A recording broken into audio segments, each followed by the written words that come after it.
Baban homework করতে বসেছে। Finally আমাকে টিচার হিসাবে মেনে নিয়েছে। এতদিন তো আমার ওপর ঠিক ভরসা করতে পারতো না, ওর বাবার কাছেই পড়বে। তো বাবার ফিরতে অনেক রাত হয়, আমি বললাম চলো আমার কাছে করে নাও।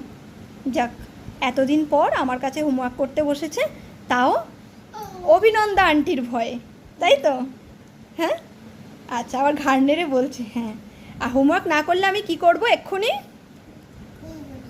হ্যাঁ, কাকে ফোন করব? অভিনন্দা আন্টিকে ফোন করব? করব না তো? তাহলে তুমি সব করে নেবে? ঠিক আছে, নাও, গুড বয়ের মতো সব কাজগুলো তাড়াতাড়ি করে নাও, ঠিক আছে? হ্যাঁ, খাও।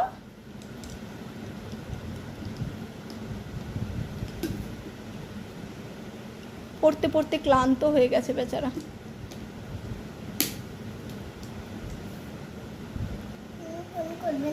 হ্যাঁ, আমি ফোন করব না। তুমি যদি ঠিকঠাকভাবে হোমওয়ার্ক করে নাও, গুড বয় হয়ে থাকো, আবৃত্তি প্র্যাকটিস করে নাও টাইম মতো, তাহলে আমি কেন ফোন করব? তুমি সব করে নেবে তো? করে নেবে তো? তাহলে ফোন করব না, নাও চটপট করে নাও।